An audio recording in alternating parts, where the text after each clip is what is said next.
Abraham Haran में रहता था। अब्राहम, परमेश्वर ने कहा, मैं चाहता हूं कि तू हारान को छोड़े और किसी और देश में जाए। परमेश्वर ने अब्राहम को यह नहीं बताया कि हारान कहां पर था। मुझ पर भरोसा कर, परमेश्वर ने कहा। यह कर, परमेश्वर ने कहा, और तेरी संतान एक बड़ी जाति बन जाएगी। कैसे? अब्राहम को आश्चर्य हुआ। उसकी पत्नी सारा बच्चे पैदा करने के लिए बहुत बूढ़ी थी। मुझ पर भरोसा कर, परमेश्वर ने कहा।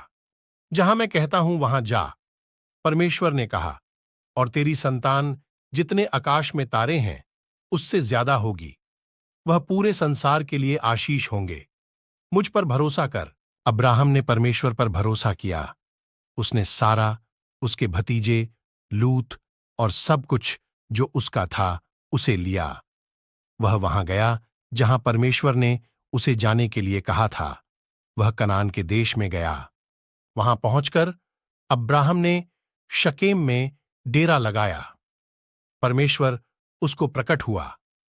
मैं यह भूमि तुझे और तेरी संतान को दूंगा, परमेश्वर ने कहा।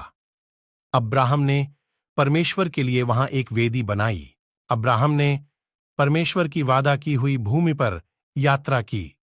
वह खुश था कि उसने परमेश्वर पर भरोसा किया था, इसलिए उसने एक और वेदी बनाई और उस सब के लिए परमेश्वर का धन्यवाद किया जो उससे वादा किया गया था।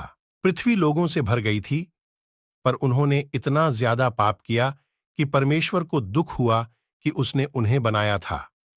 उसने पृथ्वी पर से हर एक को मिटाने के लिए एक जल प्रलय भेजने का निर्णय किया।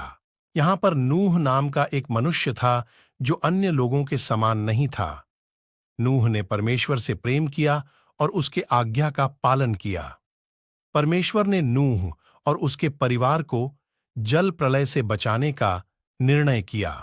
परमेश्वर ने नूह को जल प्रलय के बारे में सावधान किया। उसने उसे एक नीची छत, 3 कोठरियों, एक खिड़की और एक द्वार के साथ एक विशाल जहाज बनाने को कहा। आज्ञाकारिता में नूह ने इसका निर्माण किया। परमेश्वर ने नूह को प्रत्येक जानवर की किस्मों में 2-2 करके लेने को कहा, एक नर, एक नारी। तब नूह, उसका परिवार और जानवर जहाज के अंदर गए। परमेश्वर ने द्वार को बंद कर दिया। 40 दिन और 40 रात तक बारिश आती रही। पानी आकाश से गिरा और समुद्रों और झीलों से भी ऊपर आया, यहां तक कि सबसे ऊंची पहाड़ भी पानी में डूब गए।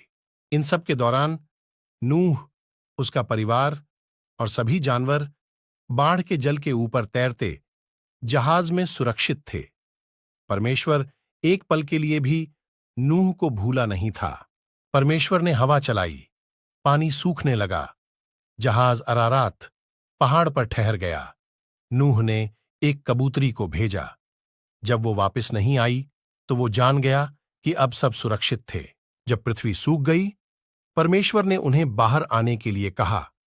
उसने आकाश में एक इंद्रधनुष को वादे के रूप में रखकर कहा कि वो कभी भी पूरी पृथ्वी को जल प्रलय द्वारा दोबारा नाश नहीं करेगा।